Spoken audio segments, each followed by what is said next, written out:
গাজায় নামাজরত ফিলিস্তিনিদের উপর ইসরায়েলি তাণ্ডব, স্কুলে বিমান হামলায় শতাধিক মানুষের প্রাণহানি। ব্রাজিলের সাও পাওলোয় ভয়াবহ বিমান দুর্ঘটনা, প্রাণ হারালেন ৬১ আরোহী, সবাই কারণ অনুসন্ধানে চলছে তদন্ত। রাশিয়ার ভূখণ্ডে ইউক্রেনীয় বাহিনীর হামলায় উদ্বেগ পুতিনের, প্রবল প্রতিরোধের কারণে প্রশ্নের মুখে রুশ সামরিক বাহিনীর সক্ষমতা।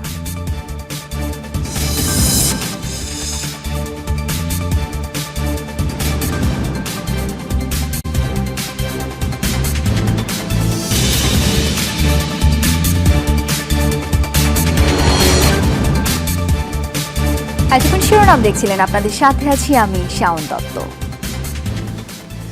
নামাজরত ফিলিস্তিনিদের উপর নিষ্ঠুরতম হামলা চালিয়েছে ইসরায়েল। শনিবার আরেক দফা ভয়াবহ আগ্রাসনের সাক্ষী হয়েছে গাজা সিটির স্কুল। প্রাণ হারিয়েছে শতাধিক মানুষ। যুক্তরাষ্ট্রের দেয়া ২০০০ পাউন্ডের বোমার আঘাতে ছিন্ন ভিন্ন হয়ে গেছে মরদেহ। বিস্ফোরণের পর আগুন ছড়িয়ে পড়ার পর বিচ্ছিন্ন করে দেওয়া হয় পানির সংযোগ।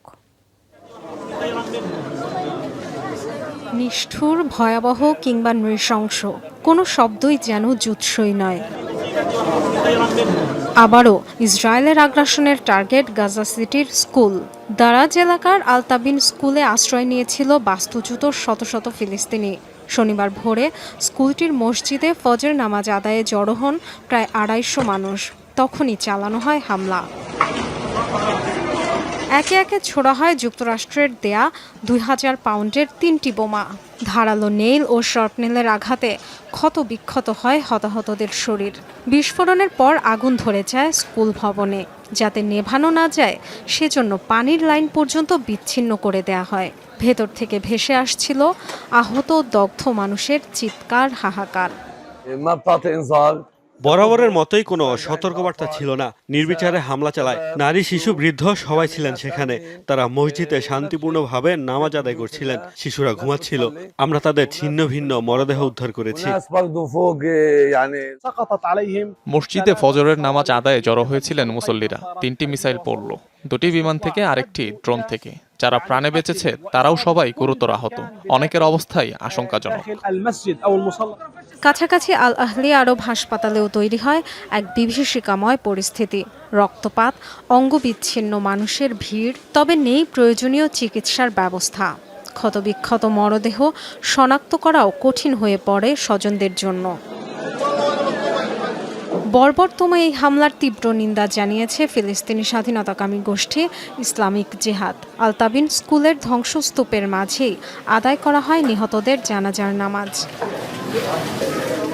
প্রতিবারের মতোই এবারও ইসরায়েলের দাবি, হামাসের হেডকোয়ার্টার হিসেবে ব্যবহৃত হতো স্কুলটি। সে কারণেই চালানো হয়েছে অভিযান। উত্তর গাজায় জাবালিয়া ও মধ্য গাজার দেইর আল বালাতেও স্কুল টার্গেট করে হামলা চালিয়েছে ইসরায়েলি বাহিনী। হতাহতের শিকার অনেকেই। Dorothy Tasrin, Jamuna news. অবরুদ্ধ গাজা উপত্যকায় ইসরায়েলি বাহিনীর হামলায় প্রাণ হারিয়েছে আরও ২ সাংবাদিক। তারা ফিলিস্তিনের বেতার ও সম্প্রচার মাধ্যমে কাজ করত বলে জানা গেছে। শুক্রবার নেতানিয়াহু বাহিনীর পৃথক পৃথক হামলায় খান ইউনিসে মৃত্যু হয় তাদের। বিমান হামলায় পরিবারের অন্যান্য সদস্যদের সাথে প্রাণ হারান এই ২ সাংবাদিক। তাদের একজন ফিলিস্তিনের ভয়েস রেডিও, অন্যজন আল আকসা চ্যানেলে কর্মরত ছিলেন। এই ঘটনায় তীব্র প্রতিবাদ জানিয়েছে ফিলিস্তিনের সাংবাদিক সিন্ডিকেট। পদ্ধতিগত অপরাধের বিচারে আইসিসির কাছে দাবি জানায় সংস্থাটি। গাজায় আগ্রাসন শুরুর পর এ পর্যন্ত ইসরায়েলি হামলায় প্রাণ হারিয়েছেন আন্তর্জাতিক সহ বিভিন্ন গণমাধ্যমের ১৬৮ সাংবাদিক। ইসরায়েলের সাথে উত্তেজনার মধ্যেই নিজেদের সামরিক সক্ষমতা বাড়ালো ইরান। স্থল এবং আকাশপথের পর এবার সমুদ্র সীমাতেও তৎপর আইআরজিসি। বিশাল নৌবহর প্রদর্শনের মধ্য দিয়ে আরও একবার শক্তিমত্তার জানান দিল তেহরান। শত শত ড্রোন আর মিসাইলের পাশাপাশি প্রদর্শন করা হয় ২৫০০-এরও বেশি যুদ্ধ সরঞ্জাম। ইসরায়েলের সরাসরি হামলার হুঁশিয়ারির পর এবার নিজেদের নৌ সক্ষমতা দেখালো মধ্যপ্রাচ্যের অন্যতম পরাশক্তি ইরান। শুক্রবার নৌবহরে থাকা বিভিন্ন সমরাস্ত্র প্রদর্শন করে বিপ্লবী গার্ড বাহিনী আইআরজিসি। প্রদর্শনীতে সবচেয়ে বেশি গুরুত্ব পায় বিভিন্ন পাল্লার রকেট ও ক্ষেপণাস্ত্র। সবচেয়ে বড় ধরনের চমক ছিল নতুন প্রযুক্তির ক্রুজ মিসাইল। আয়রন ডমের মতো আকাশ প্রতিরক্ষা ব্যবস্থার চোখ ফাঁকি দিতে পারবে ক্ষেপণাস্ত্রটি, দাবি তেহরানের। বহনে সক্ষম, ব্যাপক ধ্বংসযজ্ঞ সম্পন্ন ওয়ারহেড। যদিও কৌশলগত কারণে মিসাইলের বিস্তারিত কোনো তথ্য প্রকাশ করেনি আইআরজিসি।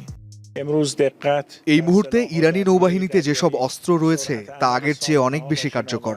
নৌযানগুলো আগের চেয়ে অনেক বেশি গতিশীল ও সক্ষম। এর পাশাপাশি নজরদারি কার্যকারিতা আরও বাড়ানোয় বেড়েছে নৌবাহিনীর সক্ষমতা। গেল কয়েক বছর ধরেই ড্রোন প্রযুক্তিতে ব্যাপক পরিবর্তন এনেছে ইরান।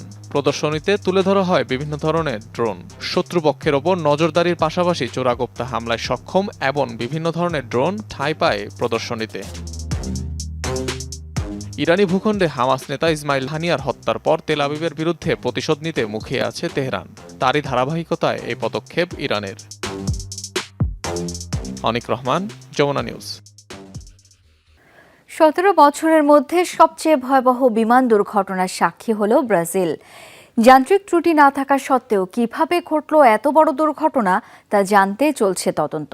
নিহতদের মরদেহ পেতে ভিড় করছেন স্বজনরা। যাত্রী তালিকা প্রকাশ না করায় তৈরি হয়েছে জটিলতা। এদিকে চোখের সামনে উড়োজাহাজটি বিধ্বস্ত হতে দেখা মানুষের ঘোর কাটেনি এখনো। এই ঘটনায় ব্রাজিলে চলছে 3 দিনের রাষ্ট্রীয় শোক। ব্রাজিলের দক্ষিণাঞ্চলীয় পারান রাজ্য থেকে 4 ক্রুসহ 100টি আরোহী নিয়ে রওনা দিয়েছিল ভোয়েপাস এয়ারলাইন্সের বিমানটি। গন্তব্য ছিল সাও পাওলো আন্তর্জাতিক বিমানবন্দর। স্থানীয় সময় দুপুর 1:30টায় ভিনহেদো শহরে পৌঁছাতেই হঠাৎ বিকট শব্দে ভূপাতিত হয় বিমানটি।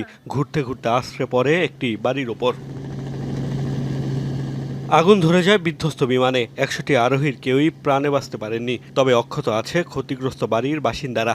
স্থানীয়দের চোখের সামনেই ঘটে মর্মান্তিক এই দুর্ঘটনা।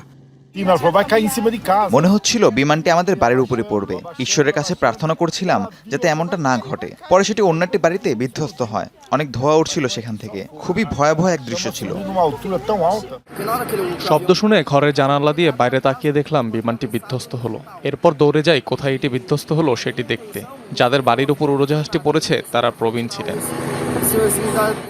বিমান বিধ্বস্তের খবর পেয়ে ছুটে আসেন আরোহীদের স্বজনরা। তবে যাত্রীর তালিকা প্রকাশ না করায় প্রিয়জনের মৃত্যুর বিষয়ে নিশ্চিত হতে পারছেন না অনেকেই। কেউই তাদের স্বজনরা মারা গেছে কিনা সেটি নিশ্চিত হতে পারছে না। যাত্রীদের সবার মৃত্যু হলেও সেখানে তাদের স্বজন ছিল কিনা তা নিয়ে ধোঁয়াশায় আছেন অনেকে। যাত্রীর তালিকা প্রকাশ করছেন না কর্তৃপক্ষ। এখনও জানা যায়নি দুর্ঘটনার প্রকৃত কারণ। শুরু হয়েছে তদন্ত। এয়ারলাইন্স কর্তৃপক্ষের দাবি কোনো যান্ত্রিক ত্রুটি ছিল না বিমানটিতে। আগের রাতেই বিমানটির রুটিন পরীক্ষা নিরীক্ষা করা হয়েছে। সে সময় এর প্রযুক্তিগত কোনো ত্রুটি ধরা পড়েনি। তদন্ত কমিটি কাজ করছে। আমরা তাদের যে কোনো সহায়তা করতে প্রস্তুত। এমন মর্মান্তিক দুর্ঘটনায় শোক প্রকাশ করেছেন ব্রাজিলের প্রেসিডেন্ট লুলা ডি সিলভা। দেশটিতে চলছে 3 দিনের রাষ্ট্রীয় শোক। এর আগে 2007 সালে ব্রাজিলে বিমান দুর্ঘটনায় প্রাণ হারিয়েছিল 199 জন। মোস্তফা মাহমুদ, যমুনা নিউজ। রাখে আল্লাহ মারেকে প্রচলিত এই প্রবাদে যথার্থতা মিলল ব্রাজিলে। সাও পাওলোতে বিধ্বস্ত হওয়া বিমানে থাকার কথা ছিল আরও 2 যাত্রীর। তবে দেরি করে পৌঁছনোই মিস করেছেন ফ্লাইট, আর তাতেই বাঁচল প্রাণ। 2 যাত্রীর বিমানে উঠতে না পারার আক্ষেপ এখন পরিণত হয়েছে চরম স্বস্তিতে। ব্রাজিলের সাও পাওলোয় বিধ্বস্ত হওয়া ভোয়েপাসের বিমানটির 100টি আরোহীর একজনও প্রাণে বাঁচেননি। এমন ভয়াবহ দুর্ঘটনার পর কেউ জীবিত থাকলে সেটি হতো অলৌকিক।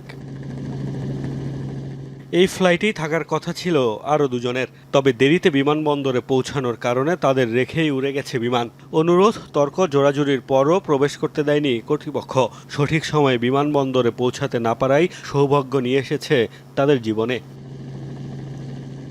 তারা যখন বিমানে উঠতে না পারার আক্ষেপে পড়ছিলেন তখনই খবর পান দুর্ঘটনার। দেরিতে প্রবেশে বাধা দেয় এবার এয়ারলাইন্স কর্তৃপক্ষের প্রতি কৃতজ্ঞতা প্রকাশ করলেন তারা। আমি বেলা 11টার দিকে তথ্য খুঁজতে গেলে তারা আমাকে জানায় আমি এই প্লেনে যাচ্ছি না, কারণ আমি বোর্ডিং টাইম অতিক্রম করে ফেলেছি। তাদের জোর করেও টিকিট রিবুক করতে ব্যর্থ হয়েছিলাম আমি। আমার বর্তমান অনুভূতি ভাষায় প্রকাশ করার মতো নয়। দুর্ঘটনার খবর শোনার পর থেকে আমি রীতিমতো কাঁদছি। Vou fazer um trabalho no Hospital Regional de Toledo. আমি বিমানবন্দরে পৌঁছে শুনি ভোয়েপাসের বিমানটি ছেড়ে যাচ্ছে। বিমানে চড়ার জন্য আমি একজনের সাথে তর্কও করেছিলাম। এখন মনে হচ্ছে সে আমার জীবন বাঁচিয়ে দিয়েছে। আমি আবারও তার সাথে দেখা করতে চাই। E ele salvou minha vida, cara. Flight radar 24-এর তথ্য বলছে ভোয়েপাসের 14 বছর পুরনো এটিআর 72 বিমানটিতে চড়তে পারে মোট 70 জন আরোহী। মোস্তফা মাহমুদ, যমুনা নিউজ। ইউক্রেনের একটি সুপারমার্কেটে রাশিয়ার মিসাইল হামলায় কমপক্ষে 14 জনের মৃত্যু হয়েছে। শুক্রবার দোনেৎস্ক অঞ্চলের শপিং সেন্টারটিতে হয় হামলা। কিয়েভ জানায় আহত হয়েছেন কমপক্ষে 43 জন। জেলেনস্কি প্রশাসনের দাবি যুদ্ধ বিমান থেকে ছোড়া হয়েছে মিসাইলটি। এখনও ধ্বংসস্তূপের ভেতর চলছে উদ্ধার কাজ। দোনেৎস্কের বড় একটি অংশই রাশিয়ার নিয়ন্ত্রণে। ইউক্রেনের নিয়ন্ত্রণে থাকা এলাকায় নিয়মিত হামলা চালায় মস্কোর সেনারা। গেল 2-3 দিন ধরে রাশিয়ার কোরস্ক শহরে ঢুকে হামলা চালাচ্ছে ইউক্রেনীয় বাহিনী। ধারণা তারই জবাবে এই ভয়াবহ হামলা। কোরস্কে ইউক্রেনের টানা হামলার জেরে শুক্রবার অনুষ্ঠিত হয় রাশিয়ার নিরাপত্তা কাউন্সিলের বিশেষ বৈঠক। সভাপতিত্ব করেন প্রেসিডেন্ট ভ্লাদিমির পুতিন। অংশ নেন নিরাপত্তা কাউন্সিলের স্থায়ী সদস্যরা। কর্মকর্তাদের কাছ থেকে রণক্ষেত্রের খবর জানতে চান পুতিন। আলোচনা করেন অভিযানের পরিকল্পনা নিয়ে। রিজার্ভ সেনাদের নামানোর বিষয়েও কাউন্সিলের সদস্যদের সাথে পরামর্শ করেন পুতিন। রাশিয়ার অভ্যন্তরে ইউক্রেনের হামলাকে আবার উস্কানিমূলক বলে আখ্যা দিয়েছেন তিনি। অপারেশনাল মিটিংয়ের আজকের এজেন্ডা খুবই গুরুত্বপূর্ণ।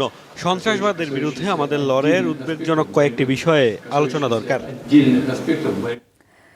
রাশিয়াকে কি কোণঠাসা করে ফেলল ইউক্রেন? বুধবার দেশটির কোরস্ক অঞ্চলে ইউক্রেনের ব্যাপক হামলা ও কয়েকটি গ্রাম দখলে নেয়ার পর আন্তর্জাতিক মহলে চলছে নানা বিশ্লেষণ। ইউক্রেনের জন্য বড় অর্জন হলেও কৌশলগতভাবে খুব গুরুত্বপূর্ণ নয় হামলাটি, এমনটাই বলছেন বেশিরভাগ বিশ্লেষকরা। ইউক্রেনের মুহুর্মুহু হামলায় এবার অগ্নিগর্ভ রাশিয়া। ট্যাঙ্ক সাজোয়াজান নিয়ে সীমান্তবর্তী কুরস্ক এলাকায় চালানো হয় অতর্কিত হামলা। আকস্মিক তীব্র হামলার মুখে সাদা পতাকা উড়িয়ে আত্মসমর্পণে বাধ্য হয় রুশ সেনারা। শুধু তাই নয়, সুজোজা এলাকার কয়েকটি গ্রামও দখলে নিয়ে নিয়েছে কিয়েভ। তবে কি পশ্চিমাদের সহায়তায় শক্তিশালী হয়ে উঠল ইউক্রেন? এবার কি তাহলে কোণঠাসা হতে যাচ্ছে রাশিয়া? রুশ ভূখণ্ডে ইউক্রেনের এত বড় হামলার পর বিভিন্ন মহলে বারবারই উঠে আসছে এসব প্রশ্ন। তবে বিশ্লেষকরা বলছেন এটি ইউক্রেনের জন্য একেবারেই অপ্রত্যাশিত একটি অর্জন, যদিও কৌশলগত দিক থেকে এর তাৎপর্য তেমন বেশি নয়। সৌভাগ্যবশত কুরস্কে হামলায় সফলতা পেয়েছে ইউক্রেন, কিন্তু কৌশলগতভাবে রাশিয়া ইউক্রেন যুদ্ধে খুব বেশি প্রভাব ফেলবে না এই হামলা। তবে একেবারে নিশ্চিত করে কিছুই বলা যায় না। সামনে কি হয় তা এখন দেখার বিষয়। এদিকে এই হামলাকে কেবলই একটি স্টান্ট আখ্যা দিচ্ছে খোদ ইউক্রেনীয়রাই। ভাষ্য, যুদ্ধের ভয়াবহতা ঢেকে নিজেদের অবস্থান খুব একটা খারাপ নয়, দেশের নাগরিকদের এমনটা বোঝাতেই রুশ ভূখণ্ডে অতর্কিত এই হামলা চালিয়েছে প্রশাসন। পূর্বাঞ্চলের অবস্থা খুবই শোচনীয়। রাশিয়ায় হামলা চালিয়ে দেশবাসীকে দেখানোর চেষ্টা করা হলো, দেখো আমরা খুবই শক্তিশালী, শত্রুদেরকে কোণঠাসা করে ফেলছি আমরা। কিন্তু প্রকৃতপক্ষে এসবের কিছুই সত্য না। তবে নিরাপত্তা নিশ্চিতে সতর্ক অবস্থান নিয়ে রাখছে রাশিয়া। অঞ্চলটিতে মোতায়েন করা হয়েছে অতিরিক্ত সেনা, পাঠানো হয়েছে পর্যাপ্ত অস্ত্র ও গোলাবারুদ। এরই মধ্যে দেশটির নিরাপত্তা পরিষদের স্থায়ী সদস্যদের সাথে এ বিষয়ে একটি বৈঠকও করেছেন president Vladimir Putin. Iftar Khandakar, Jamuna news. অনুপ্রবেশ ঠেকাতে এবার সীমান্তে উন্নত মানের স্মার্ট ফেন্স বসাচ্ছে ভারত। কাঁটাতারের বদলে এরই মধ্যে পশ্চিমবঙ্গের বেশ কিছু জায়গায় মজবুত এবং অতিরিক্ত উচ্চতার বেড়া বসানোর তোড়জোড় চলছে। কর্তৃপক্ষ বলছে অনুপ্রবেশ ঠেকানোর পাশাপাশি নাগরিকদের নিরাপত্তায় নেওয়া হয়েছে এই পদক্ষেপ। প্রায় 4096 কিলোমিটার বিস্তৃত বাংলাদেশ ভারত সীমান্ত। পশ্চিমবঙ্গে 938 কিলোমিটার বাদে ত্রিপুরা, আসাম এবং মেঘালয়ের সাথেও দুদেশের সীমান্ত এলাকা। গেল কিছুদিন ধরেই সীমান্ত ঘিরে ভারতের তৎপরতা চোখে পড়ার মতো। অবৈধ অনুপ্রবেশ ঠেকাতে সীমান্তের বেশ কিছু জায়গায় স্মার্ট ফেন্সিং সিস্টেম বসানোর সিদ্ধান্ত নিয়েছে নয়াদিল্লি। এরই মধ্যে জলপাইগুড়ির ধরধরা সীমান্তে পুরনো কাঁটাতারে বেড়ার পরিবর্তে মজবুত ও অধিক উচ্চতার স্মার্ট ফেন্স বসানোর কাজ শুরু করেছে ভারতীয় সীমান্তরক্ষী বাহিনী। এতে অনুপ্রবেশ কমার পাশাপাশি নাগরিকদের নিরাপত্তা বাড়বে বলে মনে করছেন স্থানীয়রা। এইগুলো হচ্ছে একটু মজবুত, অনেক মজবুত আছে। আগেরগুলো তো মজবুত ছিল না। আগের মনে করো প্লাস দিয়ে কাটলে কাটা যেত, আর এখনকার এই যেগুলো বেড়া হচ্ছে এগুলো তো কাটা যাচ্ছে না। পুরোনো বেড়াটাকে উঠাই দিচ্ছে, ফেন্সি হলে আবার সুবিধা হবে। একদম এটা আবার উচ্চা আছে, প্রত্যেক দিয়ে সুবিধা হবে, আপনারা বাঁধে ঢুকতে পারবে না, হার্ড আছে জিনিস। এর আগে বাংলাদেশ ভারত সীমান্তের ওপর নজর রাখতে বিএসএফ এর কর্মকর্তাদের নিয়ে কমিটি গঠন করে দেশটির স্বরাষ্ট্র মন্ত্রণালয়। অনিক রহমান, যমুনা নিউজ। সৌদি আরবের কাছে ভারী অস্ত্র বিক্রির উপর থেকে নিষেধাজ্ঞা প্রত্যাহার করেছে যুক্তরাষ্ট্র। আন্তর্জাতিক বিভিন্ন গণমাধ্যম জানায়, চুক্তির শর্ত পূরণ করায় কংগ্রেসের নির্দেশনা ও পরামর্শের ভিত্তিতে অস্ত্র বিক্রির বিষয়টিকে আগের অবস্থায় ফিরিয়ে আনা হবে। আগামী সপ্তাহ থেকে অস্ত্র বিক্রির প্রক্রিয়া শুরু হতে পারে দুই দেশের মধ্যে। 2018 সালে সাংবাদিক জামাল খাশোগি হত্যাকাণ্ড এবং 2021 সালে ইয়েমেনে বেসামরিকদের উপর হামলার ঘটনায় সৌদিকে অস্ত্র বিক্রির উপর স্থগিতাদেশ দেয় বাইডেন প্রশাসন।